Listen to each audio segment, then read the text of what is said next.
Friends, how are you doing today? बहुत सारे videos आपके साथ मैं अलग अलग मॉड्यूल्स के बनाता हूँ रीडिंग के। तकरीबन हर एक टॉपिक को कवर करते हुए, हर एक क्वेश्चन टाइप को कवर करते हुए, हर एक टिप एंड ट्रिक को कवर करते हुए वीडियोस हैं। लेकिन आज का वीडियो काफ़ी डिफरेंट है बिकॉज आज के वीडियो में just like a student, I would be attempting a complete IELTS test. That means एक टेस्ट में जो आपको 3 सेक्शन नज़र आते हैं और कंप्लीट 40 क्वेश्चंस जो अटेम्प्ट करने रहते हैं उनको 1 आवर में कैसे अटेम्प्ट करना है आज मैं आपको ये सिखाऊंगा।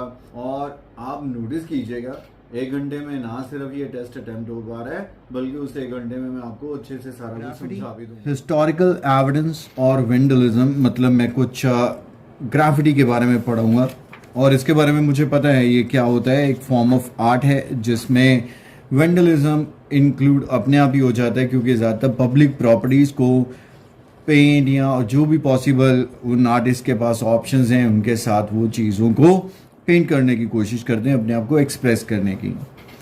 पैराग्राफ 1 to 6 हम पहले हेडिंग्स पढ़ के अच्छे से अपने माइंड में क्लियर करेंगे। 1 instance of a linguistic rarity, मतलब कुछ चीज रेयर है language. The best example of family history, level of literacy in public arena, लोगों की literacy, similarities between ancient and modern comparison. The graffiti debate continues, debate. What official records tell us understudied, मतलब less studied graffiti from small beginning to mixed reaction. Now I will read each and every paragraph and try to relate the option on my mind. For time saving, I should be focusing on the very first statement, or I can try to use first and the last statement. अगर फिर भी मेरे से judgement नहीं होगी तो मैं पूरा पैराग्राफ पढ़ूंगा। Graffiti is the drawing of images और राइटिंग ऑन वॉल और other public monuments and property without permission from the owner और the relevant authority. What exactly it is. Last, however, the ongoing controversy over whether graffiti is just irresponsible vandalism or art is still debated today. I hope everyone has the answer on mine और मैं भी यही लगाऊंगा। 5th is the answer, मतलब it is about, ठीक है ये क्या है, लेकिन अभी तक डिबेट चल रही है कि वाकई आर्ट है या एक सिर्फ वेंडलिज्म है। Paragraph B, looking at graffiti can unearth, मतलब रिवील, हमें शो करता है snippets of information about a society in any given time. उस सोसाइटी के बारे में हमें पता चलता है। When graffiti is in the form of words और words, it can demonstrate the number of people who could read and write within a particular society. बिल्कुल क्लियर कि इससे हमें ये पता चल सकता है कि उस सोसाइटी में कितने लोग पढ़ने लिखने के काबिल थे और level of literacy in public arena. So third has to be the correct answer. Paragraph C. In some cases, the presence of gravity gives us the only example of a particular language that exists in the modern world. मतलब कहीं काफ़ी हद तक हमें ये पता चलता है कि ग्राफिटी क्या है, presence of only one example है लैंग्वेज की जो आज तक एग्जिस्ट करती है। और लैंग्वेज के पॉइंट ऑफ व्यू से एक और ऑप्शन था हमारा 1 instance example, linguistic, language rarity, मतलब वेरी अनकॉमन, उसने कहा है 1, तो क्यों टाइम वेस्ट करें। First is the answer.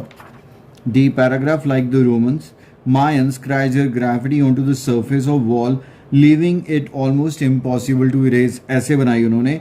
The graffiti of the ancient Mayan has not been studied extensively, but a closer analysis of it may help us. बिल्कुल clear once again कि ये मैं क्यों कर पा रहा हूँ, क्योंकि मैं ये मान के चलता हूँ हर एक पैराग्राफ अपने आप में कंप्लीट पैराग्राफ है। उसकी पहली लाइन जो एक इंट्रोडक्शन है, उसकी जो आगे की लाइंस है वो उसी इंट्रोडक्शन की डिटेल है और उसकी लाइन लास्ट जो है वो उसका एक तरह से कंक्लूजन है। सो of course it is very much clear कि इस पैराग्राफ में हम सिर्फ यही पढ़ेंगे, आगे शायद कुछ एग्जाम्पल होगी, those example that have been studied. तो मतलब ये जो हैं कम स्टडी किया गया है इनको, मायंस को, और अगर हम और अच्छे से पढ़ें तो और काफ़ी कुछ पता चलेगा। हमारे पास थी under studied. 7th is the correct answer. Now इस पैराग्राफ ई पैराग्राफ में क्या मिलता है हमें पढ़ने के लिए। These ancient examples of graffiti are snapshots of the wealth of graffiti to be found across the globe. मतलब ये wealth है, हमारा सरमाया है कि हमारे पास across the globe क्या है. These very public display of communication are a key part of understanding some of the history of society which may not have been recorded officially. आपको याद है officially recorded कुछ आया था? What official records? लेकिन ये आंसर नहीं हो सकता क्योंकि ये कहता है कि ये ऐसे रिकॉर्ड्स हैं जो ऑफिशियली जो चीज़ें रिकॉर्ड नहीं हुई हैं वो हमें इन द फॉर्म ऑफ ग्राफिटी नज़र आती हैं. But what about graffiti today? The method of creating may have changed from carving to using spray paints. Absolutely spot on. मतलब ये प्रेजेंट पे ले आया. पहले इसने हिस्टोरिक व्यू दिया है एंड हमारे पास था एक similarities between ancient and modern. So I would go with this particular fourth as an answer for question number 5. Last one, paragraph 6, that is F को अगर हम रीड करें, ये दो बंदे हैं. Contributed to a movement known as urban art, which first started as an underground artistic subculture, but which is now understood to be popular art form due to wide recognition. However, the very form art, मतलब इसकी शुरुआत कहाँ से हुई? Last line जोड़ के देखते हैं इसके साथ. What is clear though is that no matter your thoughts on graffiti and street art, it demonstrated public feeling, societal thoughts at the time of its creation. It can also give an indication of future generation of both the lifestyle, language, which are often recorded. So कहने का मतलब है persist in erasing any graffiti that perceived to be destructive. काफ़ी हद तक clear है कि इसने शुरुआत की इसकी कहाँ पर है और जाते जाते लास्ट पैराग्राफ फ्यूचर ओरिएंटेड होता है और वो जाते जाते भी उसी के साथ एसोसिएट कर रहा है कि कैसे आने वाले टाइम में भी ये लोगों को एजुकेट करती रहेगी. एफ पैराग्राफ के लिए है best is small beginning to mix reaction. मतलब at the end of the day बहुत एक सब कल्चर के फॉर्म में स्टार्ट हुआ और आज ये क्या है. Yes, no, not given. The majority of people are wrong about their origin. मतलब उनको जो भी ओरिजिन के बारे में पता है उसके बारे में वो गलत हैं. अगर तो गलत निकली है ट्रू, अगर सही निकले तो फॉल्स, नहीं तो not given. Question type change हो गया. दोबारा से फर्स्ट पैराग्राफ पे से जाना चाहिए. देखते हैं वहाँ पे लोगों के बारे में कुछ लिखा है कि नहीं. ये लिखा, most people might believe that graffiti, लिखने के ढंग से पता चल गया होगा आपको, is a relative yet, although yet जैसे पहले जो भी लिखा है उसका उलट हो जाएगा कि चाहे बहुत लोग मानते हैं कि ये एक मॉडर्न फिनोमेना है, yet this practice existed since ancient time. मतलब जो लोग सोचते हैं उसके बारे में वो गलत हैं. ये भी कह रहा है कि people are wrong and the answer is true. Analyzing graffiti is a complex and challenging task. ये काफ़ी कॉम्प्लेक्स और डिफ़िकल्ट है इसे एनालाइज करना. शायद हमने यहाँ पे पढ़ा था सेकंड पैराग्राफ में जहाँ वो अनर्थ करने की बात कर रहे हैं जो हम निकालते हैं. This can be discerned by analysing spelling pattern and even grammatical errors as well as discovering how some words were pronounced in ancient example. यहाँ पे फुल स्टॉप आ गया. एनालिसिस तो इसने लिखा लेकिन किसी तरह से भी इसने ये नहीं कहा कि इनको एनालाइज करना और बहुत ही कॉम्प्लेक्स और ऐसा कुछ है. So for the time being मैं इसे दे रहा हूँ नॉट गिवन. मुझे एक्यूरेट इन्फॉर्मेशन उतने पीस में नहीं मिली, लेकिन इसको ढूंढने के लिए ये नहीं है कि मैं सारी पैराग्राफ को रीड करके अपना टाइम वेस्ट करूँ. Graffiti is a useful source of information about how people once lived. यहाँ पर ये इसका रेफरेंस हम जस्टिफाई कर सकते हैं. Graffiti is often the most public writing available. Romans tended to carve to monuments and wall, and even though it inside of the life on the street. Absolutely. मतलब चाहे invaluable sight on the street, मतलब वो लोग कैसे रहते थे इस चीज़ की invaluable हमें sight मिलता है. So it is a useful source. So the answer is true. Graffiti often about issues that affect women is less significant than other social commentary. मतलब जो इश्यूज जो विमेन को इफ़ेक्ट करते हैं उसके बारे में जो ग्राफिटी है वो कम सिग्निफिकेंट है बजाय सोशल कमेंट्री. हमें बस ये देख लेना कि कौन सा लेस सिग्निफिकेंट है. अगर तो विमेन लेस सिग्निफिकेंट है तो आंसर ट्रू. अगर कोई और सिग्निफिकेंट है या सभी बराबर हैं तो answer would be false. Otherwise it would be not given. तो वेमन हमारे पास कीवर्ड है, एक बार वो मिल जाए तो उसके अकॉर्डिंगली हम आंसर ढूंढेंगे इसका। ये हमें मिला था इंफॉर्मेशन यहाँ पे। नेक्स्ट पैराग्राफ में वेमेन या कुछ ऐसा लोकेट करने की कोशिश करते हैं। Found in desserts, documentary mainly show the author's basic thoughts about every day, accompanied by the rock attempted by and scratched the surface। यहाँ तक तो मुझे तो नहीं मिला क्योंकि ये कुछ एग्जांपल्स अंदर भी हो सकते हैं, किसी और पैराग्राफ में मिलेगा तो अगर आगे ही मिलेगा, लेकिन फॉर द टाइम बिंग मैं इसको नोट के में रख लेता हूँ, क्वेश्चन मार्क रख लेता हूँ। Although the writing in Roman graffiti is simple, चाहे ये रोमन ग्राफिटी है वो बहुत सिंपल भाषा में है, लेकिन फिर भी MCQs के लिए हम ऑप्शंस नहीं देखेंगे। पहले रोमन की बात हुई थी यहाँ पे, देखते हैं। और ये जो अभी हमने, ये भी रोमन ही था, सॉरी, तभी मैंने कहा माइंड में कुछ आ रहा है Roman. The Roman for instance tended to carve graffiti into monuments and walls, and even though the writing was simplistic, it's still given, जो हमने पढ़ा, invaluable insight। मतलब उनकी लैंग्वेज है बहुत सिंपल थी, लेकिन वो रिवील बहुत कुछ करती है। It is difficult to interpret, वो तो सिंपल लैंग्वेज है, हो नहीं सकता। It remains relatively hidden रहा है, इसके बारे में नहीं कुछ भी कहा। It reveals important aspect of society, absolutely वो कह रहा है कि लेकिन बताती बहुत कुछ important है। It is still published in history books, ऐसा कोई रेफरेंस नहीं मिला है। The writer suggests that during certain times in history, graffiti ने क्या किया है, certain times in history को देख के चलते हैं। Next paragraph, यहाँ के आसपास इसका आंसर होना चाहिए। यहाँ पे वो एक लैंग्वेज की एग्जांपल दे रहा है। Dating from the first century is an ancient form of Arabic and can only be found on rocks in the deserts of this place. The inscription documented mainly show the author's basic thoughts and everyday life or their genealogy, and are sometimes accompanied by rock art. Okay, इसके basis पे अगर हम answer, writer suggest that during certain times in history के कुछ certain times आए होंगे। यहाँ पे कोई ज़रूरी नहीं है कि यहाँ पर ये आंसर मिले, कुछ आगे और भी देख सकते हैं। ये पैराग्राफ था जिसमें कहता था कि इन डेप्थ हमें नहीं मिलता है। Those examples have been studied depict scenes of everyday life, ceremonial, ये भी वहीं पे आ रहा है। ऑल्सो भी इंस्टेंस हाउ टू प्ले, ये सब कुछ उसके रिकॉर्ड में क्या था। Perhaps the only way to record event was through graffiti such as construction worker। pivotal moment यहाँ पर कुछ आ गया, important, significant, और यहाँ पर everyday life तो था, लेकिन ऐसा ये strong keyword हो सकता है कि during certain times in history, particular time, popular, important time के लिए यहाँ पर ये आ गया pivotal moments in history। तो वहाँ पे क्या हुआ, only way to record events was through graffiti।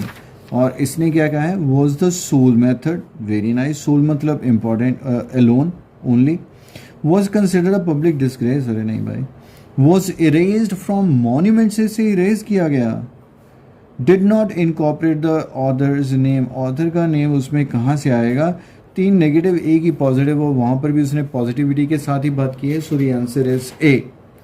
The writer concludes by suggesting that, कुछ कह के वो कंक्लूड कर रहा है, वो क्या कह रहा है, कंक्लूजन होगा इसका लास्ट पैराग्राफ में। कंट्रीब्यूट टू अ मूवमेंट, और हमने पढ़ा था कि शुरुआत उसने कहाँ से की और इसका ख़त्म कहाँ पे हो रहा है, कि कोई मैटर नहीं है कि your thoughts on graffiti and street are demonstrate public feeling, societal thoughts, लेकिन ये लेगेसी को कंटिन्यू रखेगा फ्यूचर जनरेशन के लिए, कुछ ऐसा पढ़ा था हमने। Graffiti artist will be reward throughout the world, नहीं, इसका तो कोई रेफरेंस नहीं है। Graffiti will continue to leave a lasting legacy, futuristic tone है, रखिए इसे। Some countries will make the graffiti a legal art form, A general public will come to see graffiti as art, public आएगी, इसके क्या लेना देना। Last paragraph बिल्कुल इतनी ही टोन से ही फिनिश हो रहा है। अगर ये पैराग्राफ मैं मान के चलूँ हमारा हो गया होगा 10-12-13 मिनट में, तो इससे आपके पास अगले पैराग्राफ्स के लिए टाइम बचा। एक क्वेश्चन था हमारे पास जिस पे हमने क्वेश्चन मार्क लगाया, तो फटाफट से मैं विमेन या कुछ अगर ऐसा मिलता तो देख लेता हूँ, अगर कुछ मिलता है तो ठीक है। यहाँ तक तो हमने अच्छे से पढ़ लिया था, यहाँ पे भी कुछ एग्जाम्पल्स थे और यहाँ पे विमेन की बात तो नहीं हुई। और ये एक पैराग्राफ हमने बिल्कुल नहीं पढ़ा, इसको भी चेकआउट कर लेते हैं। Some of the history of societies में हैव बीन रिकॉर्डेड ऑफिशियली, लेकिन अच्छा जिसमें पास्ट और प्रेजेंट का था, इसमें एग्जांपल दिया है Baski and एनानियास British street artist था। पॉलिटिकल, यहाँ पे कुछ वर्ड वो आ गए, वो सोसाइटी वाला उधर था, तो पॉलिटिकल एंड सोशल इश्यूज़ को इसने डिस्टिंक्ट स्टाइल में प्रेजेंट किया। Work of selling for millions में इसका वर्क बिका है। लेसर नोन, इससे थोड़ा सा कम जाना जाता है बांस्की, लेकिन वो भी बहुत इंपॉर्टेंट है। बैम्बी, उसका भी क्या है, she is use a talent to portray female, अरे ये हमारे पास फीमेल आ गया, फीमेल आइडेंटिटी को इसने पोर्ट्रे किया है। And injustice with in the social and political sphere, मतलब पॉलिटिकल सोशल सफियर में इस चीज़ को उसने प्रेजेंट किया है। और ये भी उतना ही इम्पॉर्टेंट है, चाहे जाना जाता है थोड़ा सा कम दूसरे बंदे से, बांस्की से, बैम्बी भी उतना ही इम्पॉर्टेंट है और इसका वर्क भी उतना ही इम्पॉर्टेंट है। यहाँ पे कह रहा है कि इसका वर्क जो है विमेन जिसमें प्रेजेंट किया गया है वो लेस सिग्निफिकेंट है, लेकिन बराबर का ही सिग्निफिकेंट है। I would give no as an answer to it. So we are done with the first passage and passage number 2, जिसमें सैंड ड्यून्स के बारे में हमें पढ़ना है।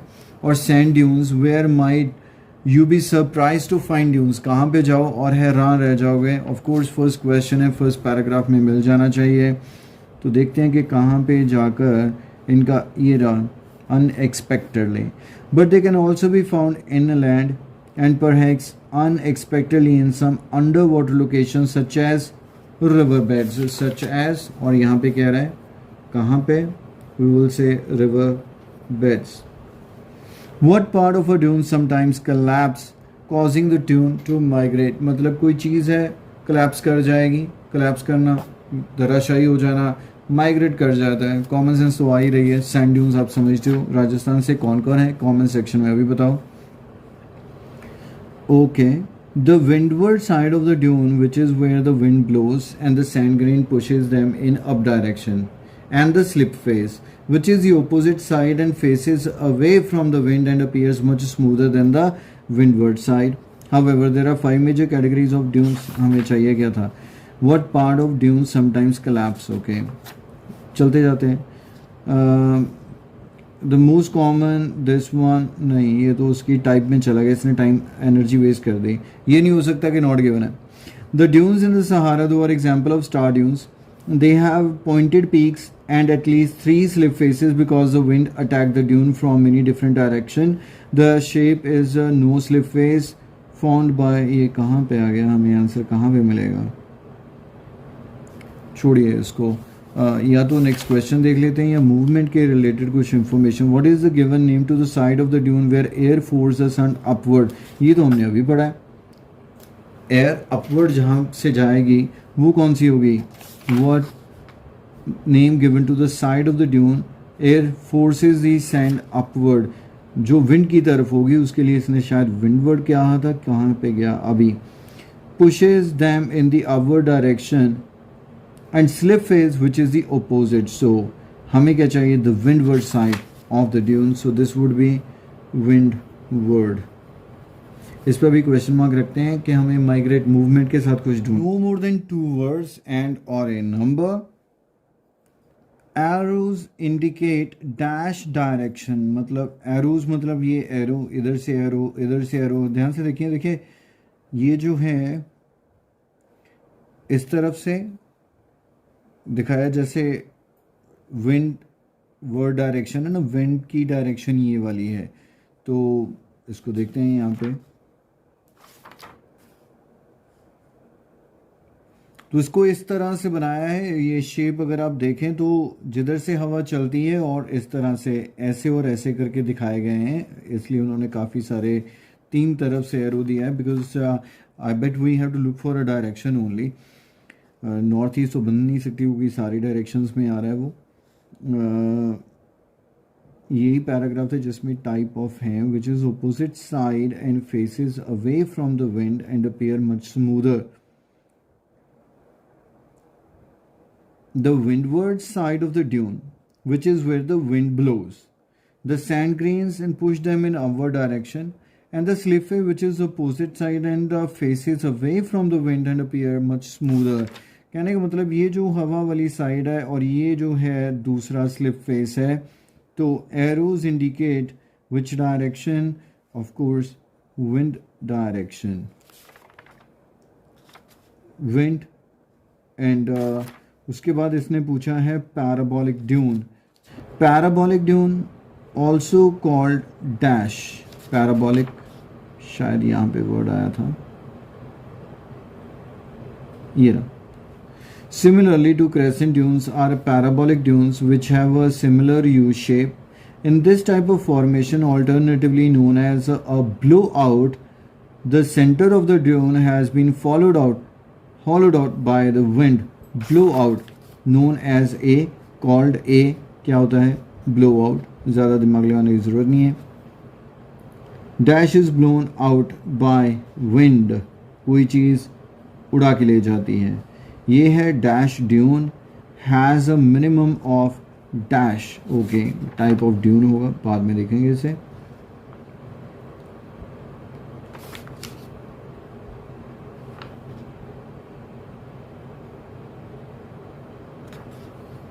The centre of the dune has been hollowed out by the wind.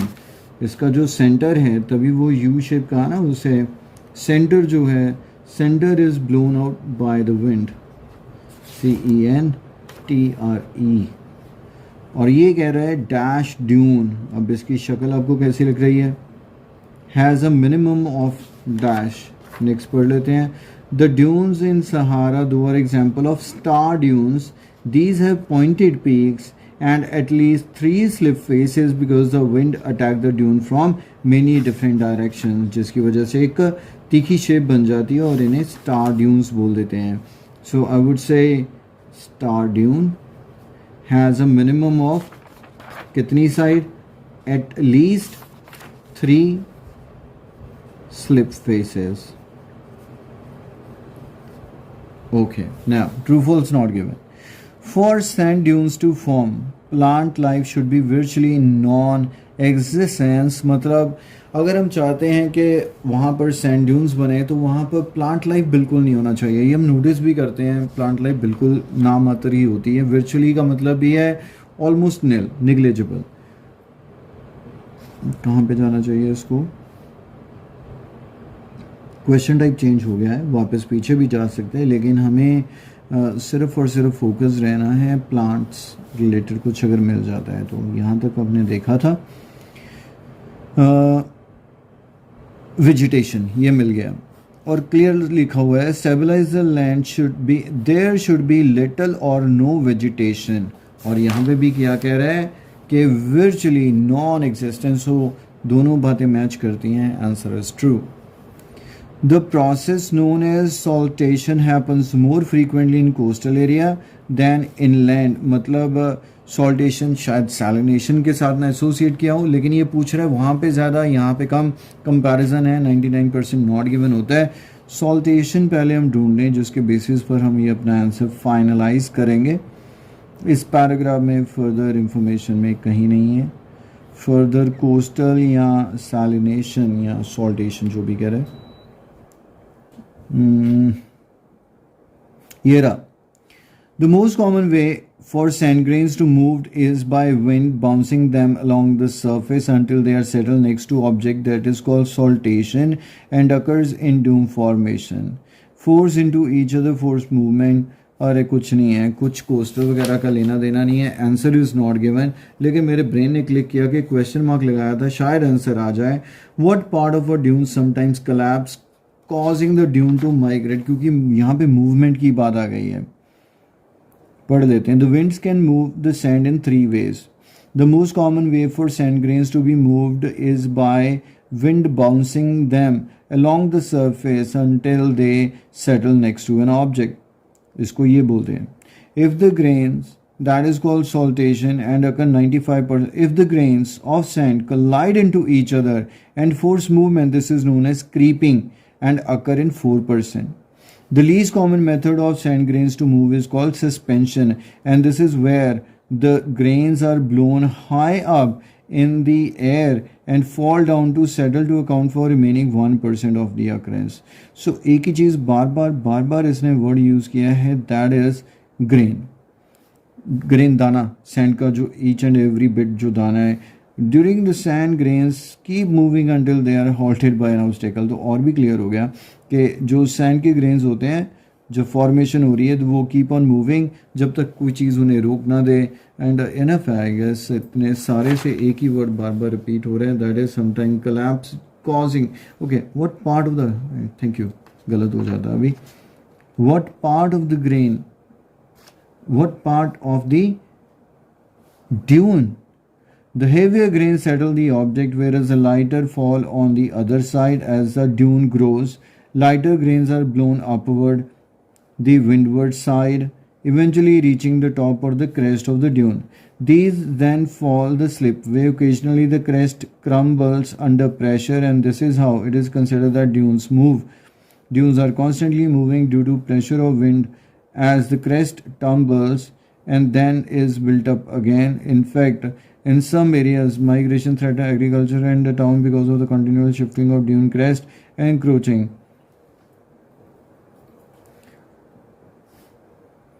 So occasionally the crest crumbles under pressure, and this is how it is considered that dunes move.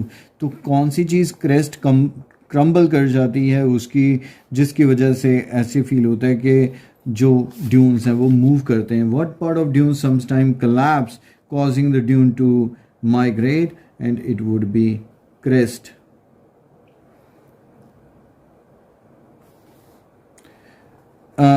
Lighter sand grains generally accumulate on the windier side of an obstacle.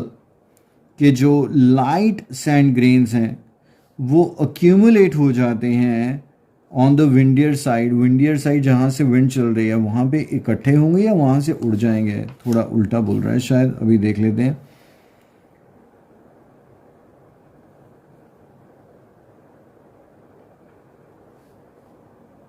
विंडियर side के related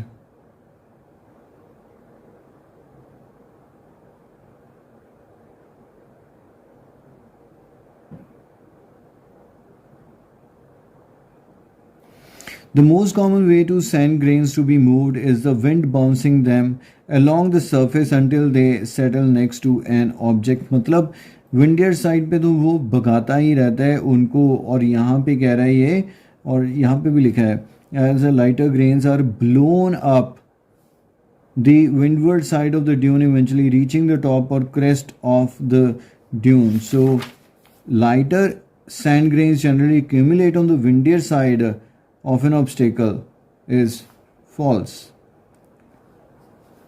Vegetation with deep roots thrive in sand dunes. मतलब deep roots वाले वहाँ पे grow करते हैं.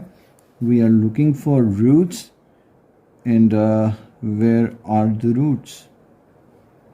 कितना question हम कर रहे हैं, 2 बचे हैं, शायद यहीं पे आंसर होना चाहिए.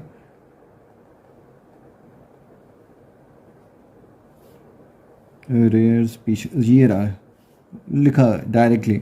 There is no soil so grasses with shallow roots do well in dunes. मतलब कम जिनकी रूट्स रहती हैं डीप, और इधर कहता है डीप रूट्स वाले. So the answer is no, that is false.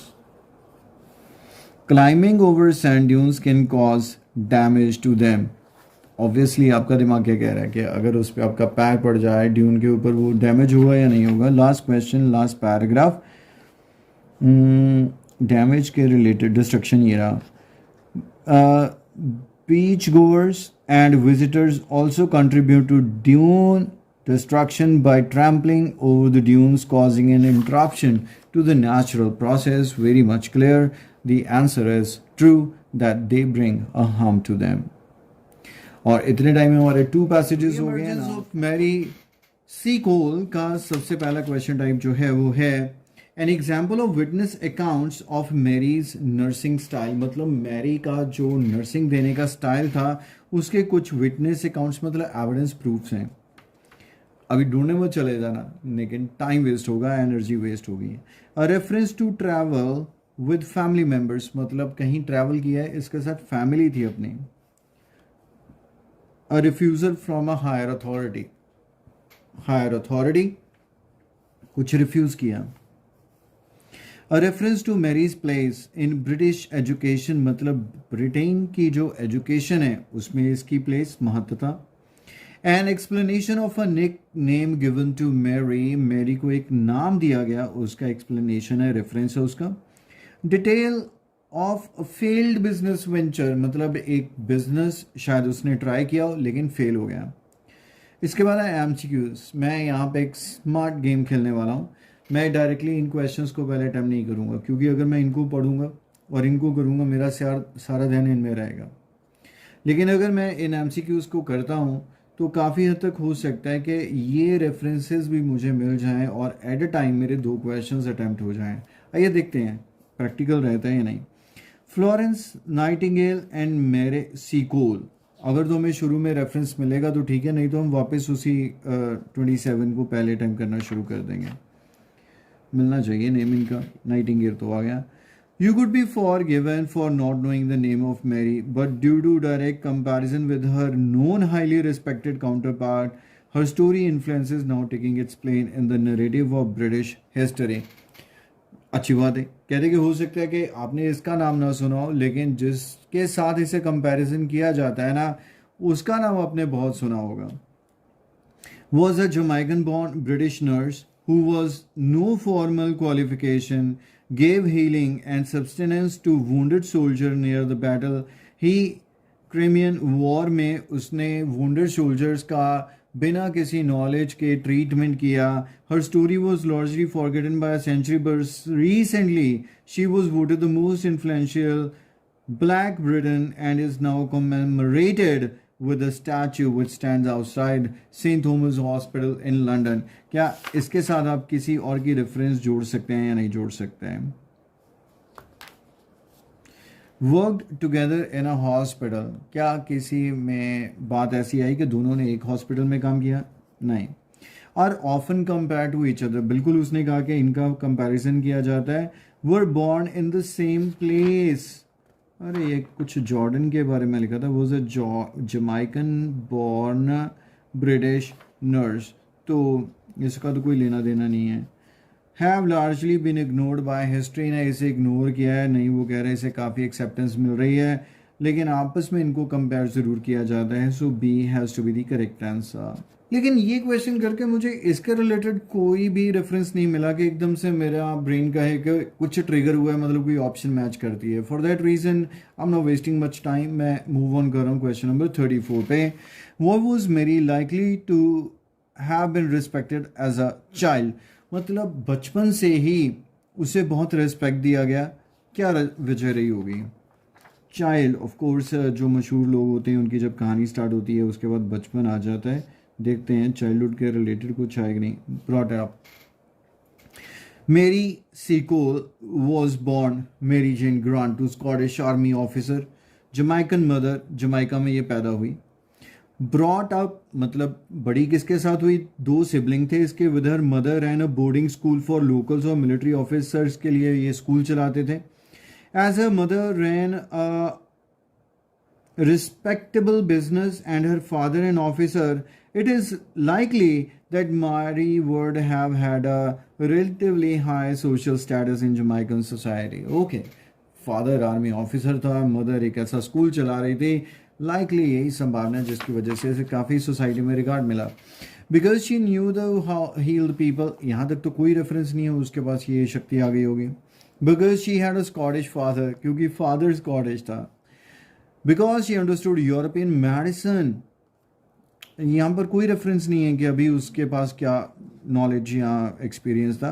Because of her parents position, very clear, क्योंकि उसने कहा ही यही है, क्योंकि उसके फादर या मदर बहुत हाई लेवल पोस्ट पर थे. अगर थोड़ा सा अगर हम काम करें,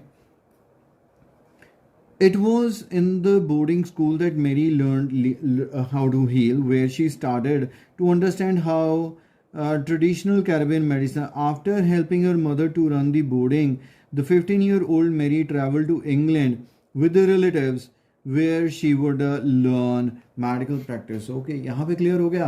अब आपकी दिमाग में क्लियर है कि ऐसी हमने एक ऑप्शन देख ली है जिसका आंसर ज़रूर बी पैराग्राफ होना चाहिए. वो कौन सा?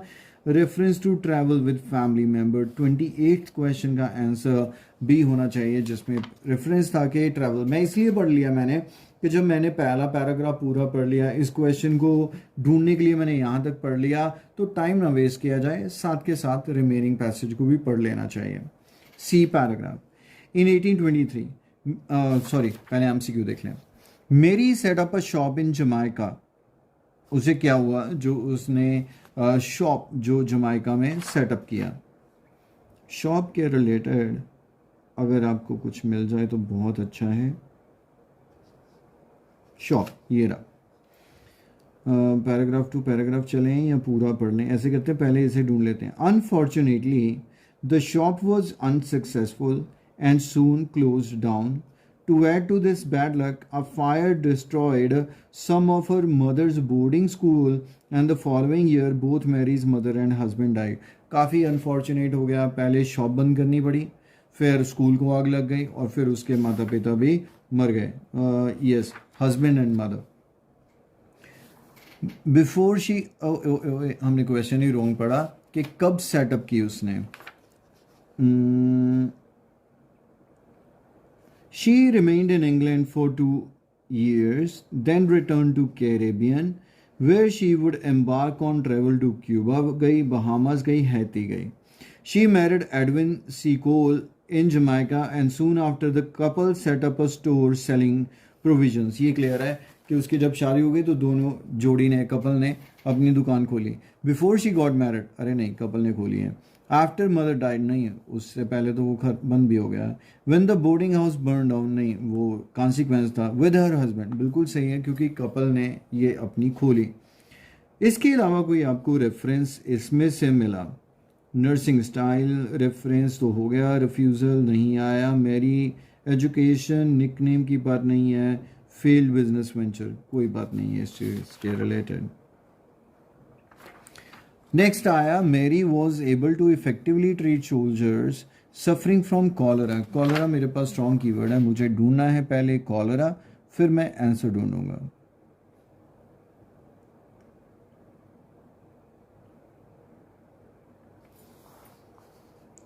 ये रहा cholera. Okay. Determined to carry on, Mary had the boarding house rebuilt and continue to run it. Increasingly looking after military patients को वो कंटिन्यू रखा उसने, उस घर को दोबारा से बनाया. जमाइकन suffered a terrible cholera outbreak, जिसमें 32,000 जमाइकन सकम टू डिजीज़, मतलब इस डिजीज़ के विक्टिम हो गए वो. Mary contracted the disease but manage to cure herself out of it, मतलब वो खुद भी कॉलरा की शिकार हुई. शायद हैज़ा फैलना होता था, और हैज़ा उसको भी हुआ, लेकिन वो उससे उभर के बाहर आ गई. Her cure involved the use of mustard, both as an ingredient in plaster and taken orally to induce vomiting.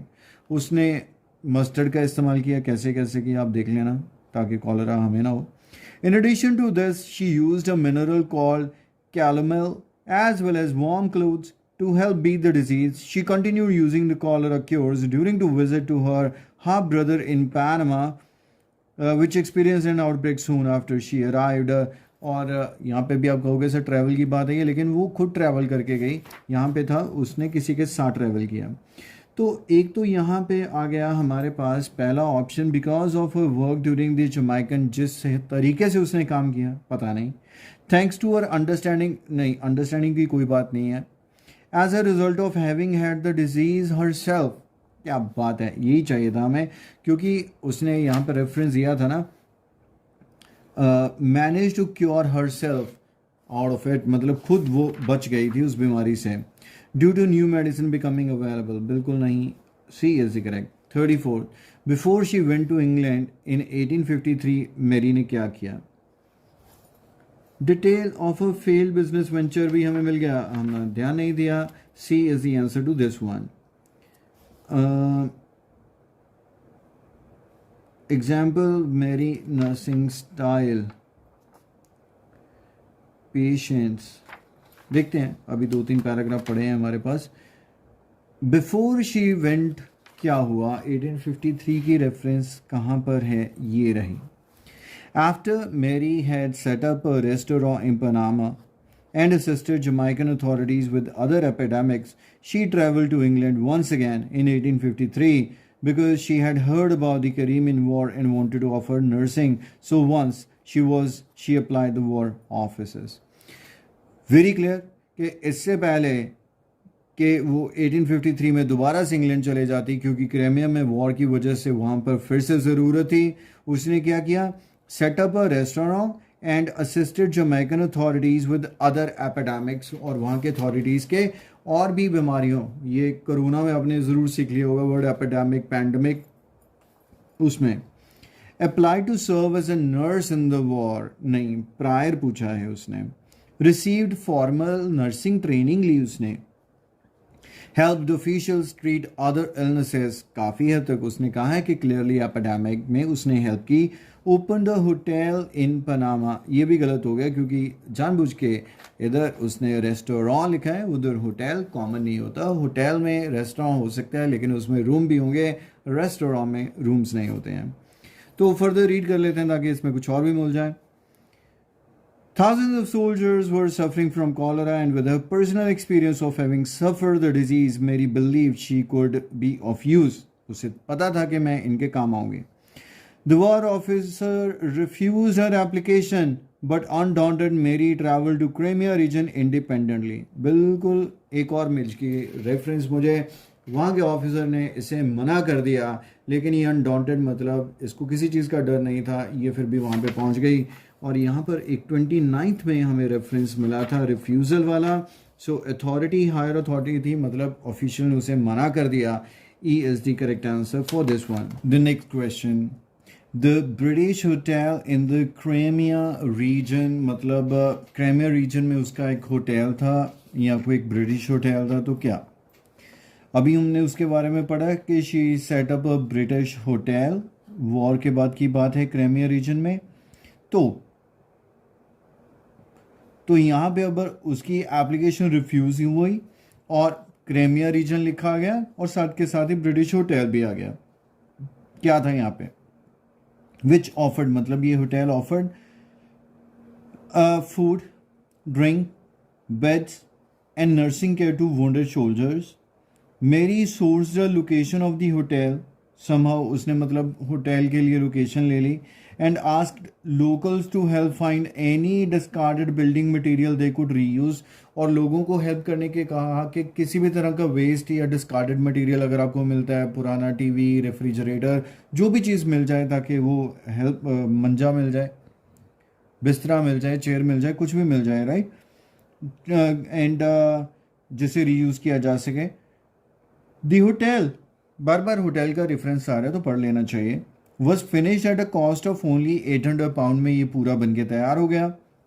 Due to her kindly nature and caring attitude she was often refer to as mother Seacole while she attended to the wounded, मतलब जब वो जख्मियों का इलाज करती थी तो वो अक्सर उसे मदर सोलेस भी बोलते थे। So this is the reference. Applied, ये हो गया था हमारा। Provided beds for local people, सिर्फ बेड्स हो नहीं, और भी कुछ था वहाँ पे, फूड भी मिलता था, बाकी सब भी था। Was build from brand new material, बिल्कुल नवी नहीं क्योंकि उसने कहा कि वेस्ट मटेरियल ला के दीजिए। Was build by Mary alone, सिर्फ उसने बनाया नहीं, लोगों ने भी उसको सपोर्ट किया। ऑफर्ड वैरायटी ऑफ सर्विसेज, अपने आप से वो आ गया जो हमें चाहिए था कि इसमें और भी काफ़ी सारी चीज़ें मिलती थी, लेकिन यहाँ पर एक आपके ब्रेन ने दोबारा से क्लिक किया क्योंकि यहाँ पर हमने एक ऐसा ऑप्शन रीड किया था, explanation of a nick name, जैसे उसे नाइटिंगेल बोलते हैं, इससे मदर सोलेस, और यहाँ पर सीकॉल, सॉरी, और यहाँ पे मदर सीकॉल उसे रेफर किया गया, explanation of a Nick name, and this paragraph is E, so the answer is E. और यहाँ पे लिखा भी हुआ you may use any letter more than once, तो उसे डेफिनेटली कंसिडर करना है। हमारे पास 2 क्वेश्चन ये बचे हैं और 2 क्वेश्चन ये बचे हैं, 2 पैराग्राफ्स भी बचे हैं। क्वेश्चन रीड कर लेते हैं कि where did Mary want to go after the Crimea के वॉर के बारे में वो कहाँ जाना चाहती थी। कंटिन्यू रखते हैं। Mary Seacole remained in Crimea until the end of the war, अभी यहीं पर है। When she return to England आगे, she was in poor health and possessed very little money, हालात भी ख़राब थे और पैसा भी बहुत कम था। आ तो गई लेकिन पूछा है कहाँ जाना चाहती थी। Soldiers who had received Mary's care and attention firsthand wrote to British newspaper praising her efforts during the war, and a fund was set up to help Mary survive and continue her work. Beautiful. तो ये रहा एक option जो हमने पहले पढ़ा हुआ है कि उन्होंने खुद लेटर्स लिख के एक पब्लिशिंग जो है न्यूज़पेपर उसको भेजा, और यहाँ पे हमारा था witness account of marrying nursing style के बारे में हमारे पास एविडेंस है, विटनेस है, and that is 1F paragraph. Although some money was raised, it was not enough to send Mary to India where she wished to continue her healing. मतलब वो चाहती थी कि वो कर पाए, और यहाँ पे भी था want to go to India. 39 question. अब जाके मुझे पहली यॉर्निंग की फील आ रही है, लेकिन आपको तो पहले 5 मिनट में आने लगती है. थोड़ा सा एक्टिव एंड इंटरेस्टिंग मूड में किया कीजिए. और आपको कभी भी नहीं पता होगा कि ये लेडी थी, लेकिन अब हमारे पास मदर टेरेसा, नाइटिंगेल के जैसे और भी एग्जाम्पल्स आ गए. मतलब मेरी सीकोल, जिसको हम नेक्स्ट टाइम रेफरेंस में यूज़ कर सकते हैं अपनी स्पीकिंग या राइटिंग में. What do critics believe Mary Seacole lagged, मतलब कोई ऐसी चीज़ जिसकी उसमें कमी थी. क्रिटिक्स ये मान के चलते हैं. ये लास्ट पैराग्राफ अभी भी पढ़ना चाहिए.